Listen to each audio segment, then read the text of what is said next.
वैशाख महात्म्यम 9वां अध्याय। मैथिल ने पूछा, हे ब्राह्मण, कामदेव के जल जाने के बाद उसकी उत्पत्ति कैसे हुई? यह सुनकर श्रुति स्वामी कार्तिक के जन्म की कथा कहने लगे, जिसके सुनने से पाप नष्ट हो जाते हैं, यश व पुत्र मिलते हैं और सब रोग नाश होते हैं। जब महादेव जी ने कामदेव को भस्म कर दिया, तब उनकी स्त्री रति मूर्छित हो गई और फिर चेत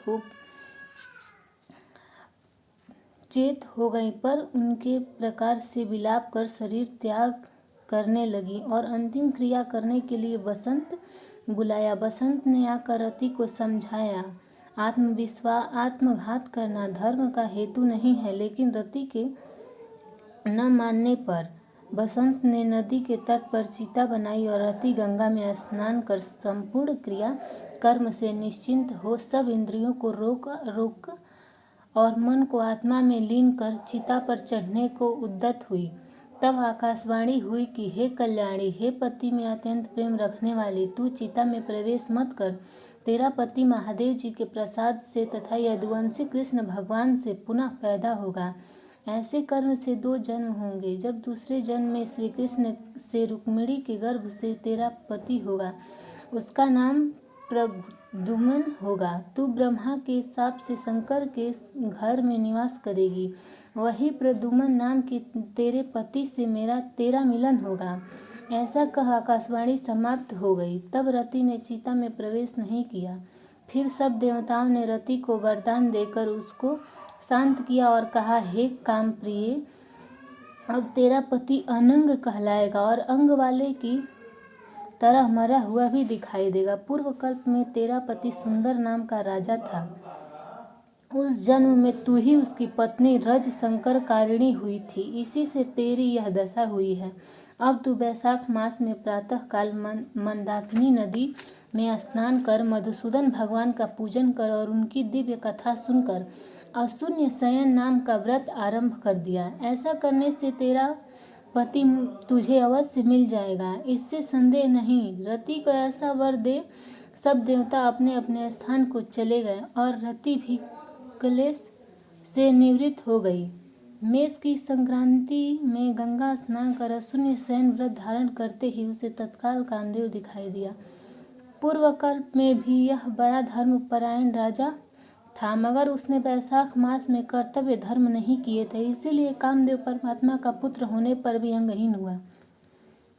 जब महादेव जी अंतर्ध्यान हो गए, तब पार्वती जी ने निराश खड़ी हो सोचने लगी कि क्या करूं। तब पिता हिमवान उन्हें अपने घर ले गया। पार्वती जी शंकर जी के रूप और गुणों को देख मुग्ध हो मन में शंकर जी को अपना पति होने की ठान गंगा तट पर तप करने लगी। वे माता पिता आदि सब के समझाने पर भी भूखी प्यासी जटाएं बढ़ा सहस्र वर्ष तक महालिंग का पूजन करती रही। तब महादेव जी सायंकाल ब्रह्मचारी के वेश में उनके सामने पर्णकुटी पर उनके प्रकार की परीक्षा कर और अपने दृढ़ देख बोले, हे भद्रे, जो तुम्हारी इच्छा हो वर मांग ले।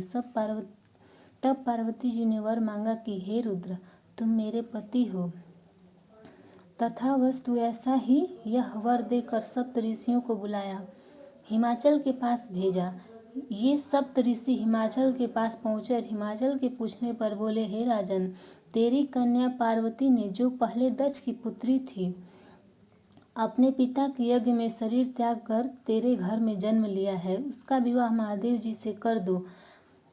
यह बात सुन हिमाचल बोला कि पार्वती महादेव जी को ही अपना पति बनाने को घोर तप कर रही हैं। मैं भी अत्यंत हर्ष से अपनी कन्या महादेव जी को दे चुका हूँ। अब आप वहाँ पधारो जहाँ महादेव जी हैं। हिमाचल का उत्तर ले सप्त ऋषि महादेव जी के पास जा और विवाह निश्चित कर चले गए। तब तो लक्ष्मी आदि सब देवियाँ तथा विष्णु आदि सब देवता बाराती बनकर चले गए और महादेव जी सब देवता मुनि 6 मातृका आदि को तथा भूतगणों को साथ ले बैल पर चढ़ चले। उनके आगे शंख मृदंग आदि अनेकों बाजे बजने लगे और वेद की ऋचा के पाठ होते हुए हिमाचल की पुरी में पहुँचे। तब शुभ लगन में शिव पार्वती का विवाह संपन्न हो गया, जिससे त्रिलोकी में आनंद छा गया।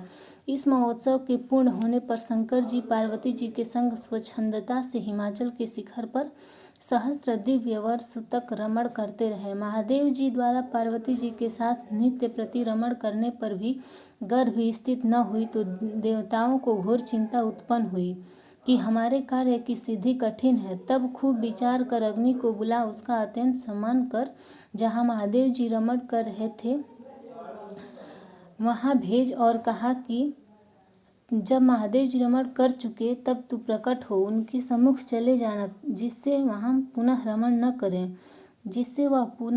न करे क्योंकि तुझे देखकर पार्वती जी लज्जा के मारे वहाँ से हट जाएंगी। तब तू शिष्य होकर कामारी शिव जी से प्रसन्न कर बहुत सा समय लगा देना। बहुत काल व्यतीत होने पर पार्वती जी के गर्भ से स्वामी कार्तिक का जन्म हो गया। अग्नि देवताओं से विदा हो महादेव जी के पास गया जिससे वस्त्रहीन पार्वती को बड़ी लज्जा उत्पन्न हुई और रमण छोड़ अलग हट गई। तब महादेव जी को बड़ा क्रोध हुआ और अग्नि से बोले, हे दुर्मते, इसे स्खलित वीर्य को जो दुस्सह है तू ग्रहण कर, तेरे मुख में त्याग दूंगा। ऐसा कह अग्नि के मुख में वीर्य छोड़ दिया। उस प्रचंड वीर्य के उदर में प्रवेश होने से अग्नि ने दुखित हो स्वर्गलोक में देवताओं के पास जा सब वृतांत कहा जिससे देवताओं को वीर्य के स्थित हो जाने से हर्ष हुआ परंतु प्रसव से होगा उसका अत्यंत दुख हुआ। अग्नि के उदर में महादेव जी का तेजोमय वीर्य बढ़ने लगा। 10 महीना हो गए और प्रसव का कोई उपाय न हुआ। तब अत्यंत दुखी हो देवताओं को संग ले महास्विनी गंगा के पास जा सब स्तुति करने लगे, हे माता, तू देवताओं के निमित्त शंकर इस तेज को धारण कर जो अग्नि के प्रसव बढ़ रहा है। वह स्त्री न होने से प्रसव नहीं होता है, हमारी रक्षा करे। ऐसा प्रार्थना करने पर गंगा ने कहा, तथास्तु। तब देवताओं के कहने से अग्नि ने गर्भ मोचन मंत्र से गर्भ का आकर्षण कर शंकर जी के तेज को गंगा जी में छोड़ दिया। यह तेज बड़ा दीप्तिमान था और लोकों में असहनीय था। कुछ मास प्रयत्न गंगा जी उसे सहन न कर सकी और जल सूख गया और रक्त कलेवर दिखाई देने लगा। तब अत्यंत दुख से व्याकुल हो गई, अपने उदर एवं गर्भ को त्याग दिया। जो सर्पतों में गिरा वहाँ विदीर्ण हो उस गर्भ के 6 भाग हो गए।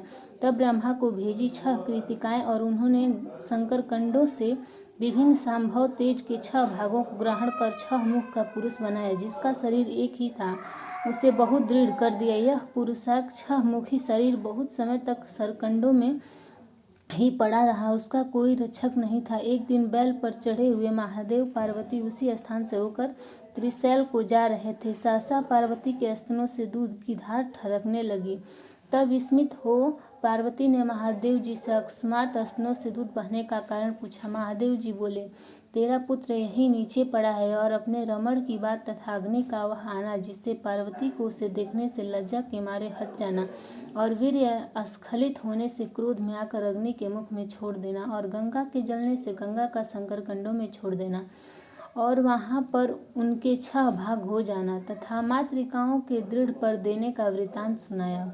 फिर कहा, उसकी आकृति पुरुष की सी हो गई है, उसी को देखकर स्तनों में दूध टपकने लगा है। इसका पराक्रम विष्णु के समान होगा, तू इसका पालन पोषण कर, यही तेरा और औरस पुत्र है, इसे उठा कर ले चल। महादेव जी की बात सुन पार्वती जी बालक को उठा गोदी में बिठाकर दुग्धपान कराने लगी और पुत्र स्नेह में तत्पर हो महादेव जी के साथ कैलाश को गई और पुत्र का पालन कर अत्यंत संतुष्ट हुई। हे राजन, यह कुमार के जन्म की कथा मैंने तेरे सामने कही, इसे नित्य प्रति सुनने से उनके पुत्र पौत्रादि की बुद्धि होती है। इसलिए वैशाख मास में धर्म करने से स्त्रियों का विधवा योग मिट जाता है तथा अत्यंत पुण्य होता है। इसी के प्रभाव से अनंग कामदेव भी सांग हो गया।